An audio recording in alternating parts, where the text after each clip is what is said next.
Christ, kolukakato te ya po osepelisa batu. Luka osa la volonté nzambe. Volonté nzambe na olobake eza doctrine ya Christ. La doctrine n'est rien d'autre que l'ensemble des enseignements des prophètes et des apôtres de l'agneau qui nous ont légués. Yangwana de doctrine à Christ. Yangwana Christ azoloba awa eza volonté ya papa, volonté ya nzambe yango wana.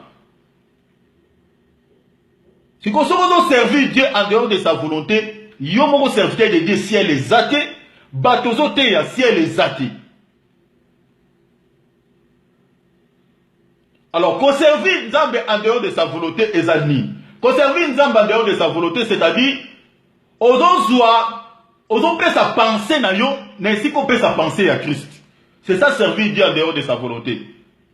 Ozo copter biloko ya mokili oyo, ainsi ka ozwa modèle ou ba porte ba tikela biso ya ngondo présenter ba na Nzambe, ozo créer ba stratégie, ozo zwa oyo siècle peu des fois ils ont présenté biso pour au prêcher au évangile par rapport à cette occasion, par rapport à cette circonstance. Dès que le 8 mars, combien des églises ont profité de cette occasion pour rassembler les enfants de Dieu? Nzamba Sunga, que le Seigneur Jésus-Christ pardonne, nous allons aller cambo avec beaucoup de tristesse. Même pour ça, là. Bana, eza pasi. Atato lobineni. Atato salineni. Ok, zouabiloko oyo mokili. Déjà, origine nanu ya fête wana. Botanga. Beta na Google na téléphone na yo wano simbaka. Beta na Google la fête tout ça ne va bien en soki nini. Fête à ma femme le 8 mars, bête yango. Donc fête des femmes, mais aussi fête internationale des femmes, dont on a voyé bango pété parce que n'a pas ça na moti. Bête yango na Wikipédia, na Google. Au monde a fait tu en es bandit quand au monde a nini o ezala qui révolte à ma femme européenne, à ma femme américaine, aux États-Unis. Bête yango autant pourquoi ba se révolta qui? Tala yango, ezaki ba femme chrétienne païenne. Basi ya mokili oyo. Nous avons réclamé au même pied d'égalité que l'homme. Si vous êtes serviteur de Dieu, par rapport à cette occasion du 8 mars, on rassemble les poté, rébellion,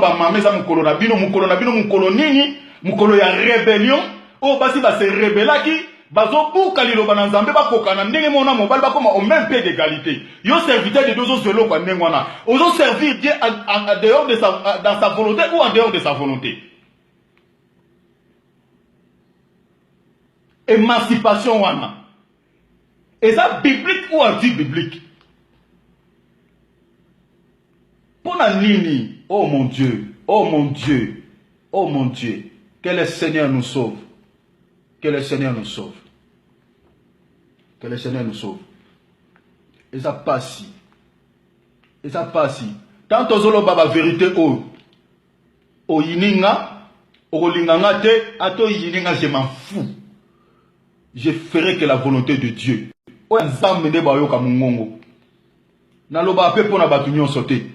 Et je parle pour la gloire du Seigneur.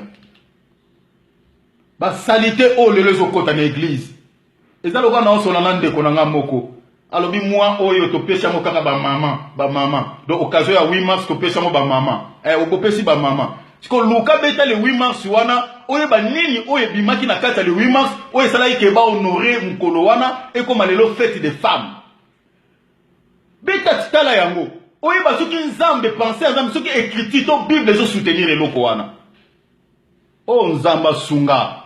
Beaucoup de chrétiens ba kozala surpris le jour d'enlèvement. Ya on a zo loba servir Dieu en dehors de sa volonté. Okokota lola te. Le Seigneur Jésus-Christ dit ceci dans Matthieu 7. Sur aussi dans verset 21. Ah oui, ce n'est pas tous ceux qui disent Seigneur, Seigneur qui entreront dans le royaume des cieux. Mais c'est ceux qui font la volonté de mon Père. Oh, bah, ça la mokama papa. Oh, bah, ça la volonté ensemble. Bah, oh, bah, ça la volonté ensemble. Oh, bah, respecter les enseignements du Seigneur Jésus-Christ. Enseignement Christ a pété na ba apôtre, a pété na ba prophète. Oh, bah, apôtre, bah, tikeli biso. Bah, moi, n'ande, bah, ça la volonté ensemble.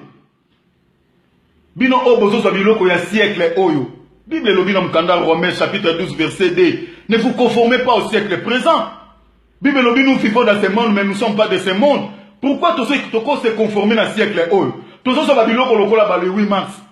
Tous ceux qui profiter de cette occasion pour te prêcher l'évangile, soit déjà tous ceux qui moi te prêcher ba maman. Qu'est-ce moi homo bimane na solana ndeko na bi moi homo mbato piango ba maman.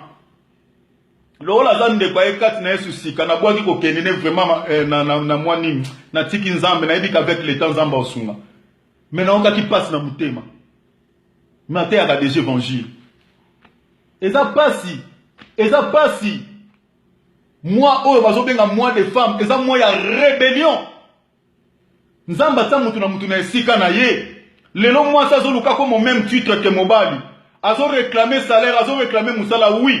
Mais na kati wana ya eza na pilile o izo leka. Na kati ya rébellion wana. Abomination wana. Pilile momba bakotisi wana. Parce sous prétexte que était moi ça ligne azo réclamer salaire, azo réclamer musala, ndenge mobala sala ka tout ça. Mais na kati anelo oni bakotisi. Balobi ke yona mobali bokokani bo ndenge moko. Est-ce que bibliquement c'est ça? Moi c'est na mobali bazan ndenge moko, même morphologiquement pourquoi nzamba sala sont différents? Morphologiquement, pourquoi ça m'a sont différents?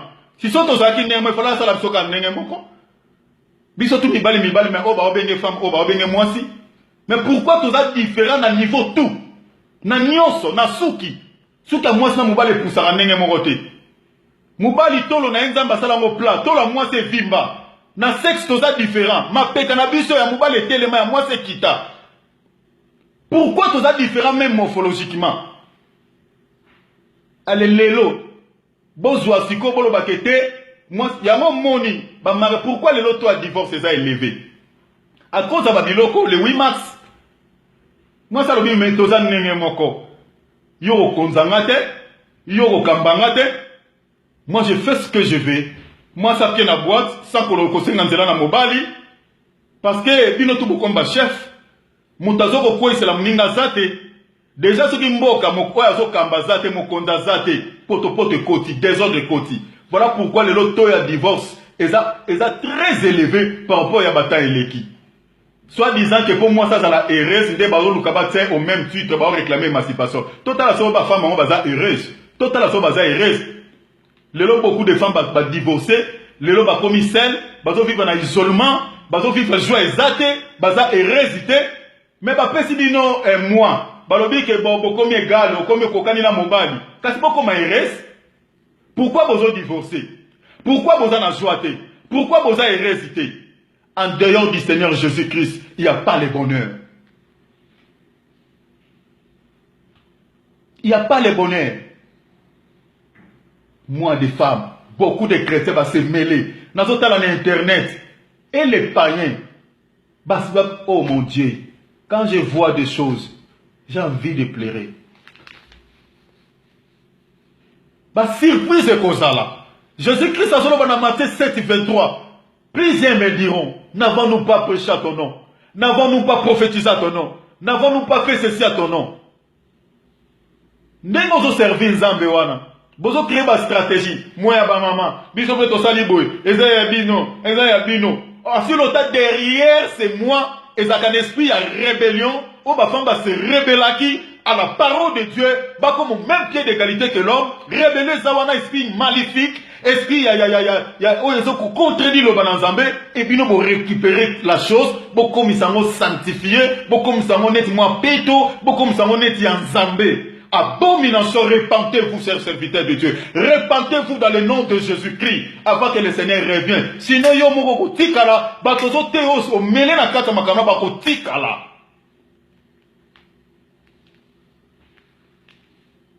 Moi des mamans, moi des femmes, rébellion. Batozo se révéler dans la parole de Dieu. Bible zolo bate que moi si az au même pied d'égalité que l'homme. Bible bino mkanda Ephésiens 6. La femme doit être soumise. Moi, c'est Seigneur à se soumettre dans mon bali. Et ça dit si qu'on ma place à moi si. Nzamba tamu na mutuna si kanaye. Ati mon bali l'homme est le chef de la femme. C'est écrit dans la parole de Dieu. Moi, si na mon bali bazala ndenge mon côté. Bazala niveau mon côté. Et ça ko banana nzambe ye moko. Et outi na mutute. Si tel était le cas, Pourquoi moi c'est mobile nzamba akela ki bango ndenge moko te. Akela ki bango mbala moko te. Akeli liboso mobile. Mobile à vivre. Après quelques temps, tu évites ce sera combien de temps. Mais Bible zolo baka après un temps. Nzamba eko sala mwasi. Azu epe wap na mupanza mobile. Même na formule nzamba kela mobile. Na formule nzamba kela mwasi. Ezala ndenge moko te. Mobile ba opesa neni ya salami. Mais mwasi ba olobaka bimi na mupanza mobile. Et Bible zolo bana mwasi azala soumise. Lelo bolongoli soumission wana bomemi mwasi na rébellion. Combien de femmes bazoto samibana na bango te. Alors biso nyonso tozalaka ndenge moko. Biso nyonso toza au même titre, toza na même pied d'égalité. Alors mwasi lelo akolata mabe.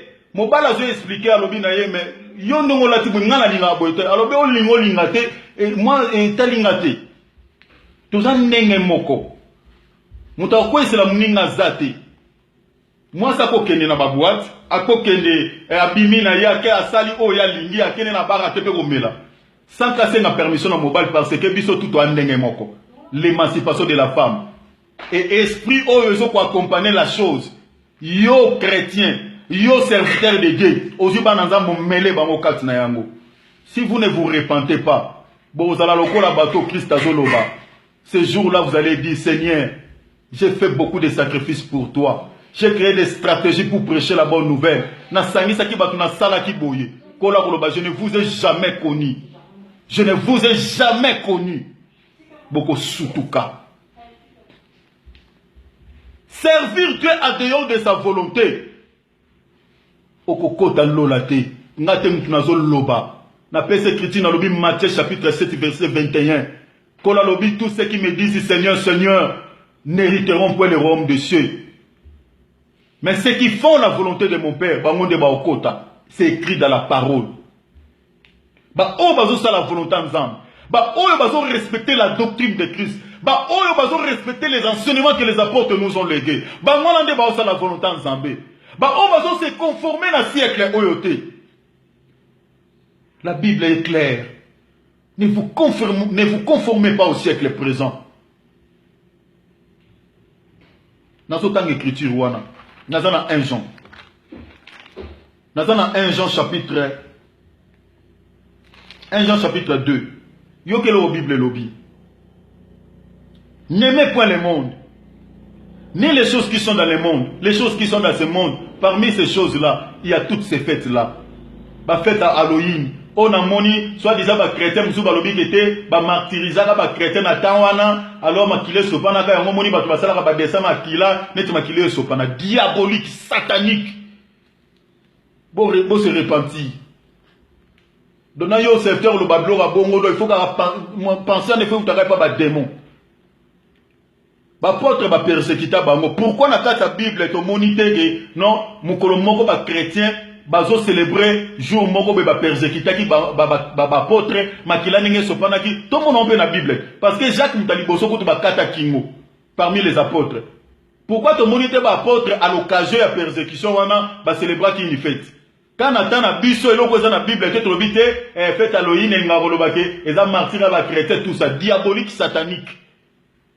So pour se repentir té boko sutuka dans les derniers jours le Seigneur parole à la ramoko, je ne vous ai jamais connu. Conserver les embêtés au côté de l'eau, mais faire la volonté de Dieu, il y a un monde au péché vie éternelle. N'aimez pas le monde, ni les choses qui sont dans le monde. Si quelqu'un aime le monde, l'amour du Père ne pointe à lui. Osons que la Bible est là. Tolobi que Bolinganzambe allait mettre la parole de Dieu en pratique, obéir à ce que le Seigneur dit. C'est ça l'amour de Dieu.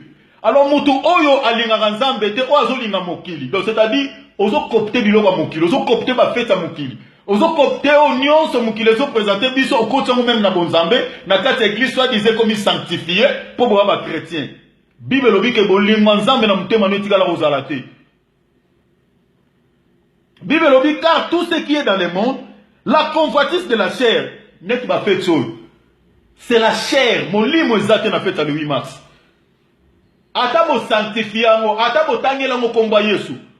C'est charnel, diabolique, satanique. Bon zambé zate. Bible me te lobby, tout ce qui est dans ce monde n'est rien d'autre que la convoitise de la chair. Tout le monde a internet, bazo lia, bazo mela, basi musu balati mabe, musu kuna mwena internet, likola osombara maputa, basi musu bakei ba maputa na boutique moko be bakangi bango. Soit disant ka po batong sana bataya basala ba fetio. Tala basi musu na maputa ngo balati, exposer nudité na bango nyonso libanda.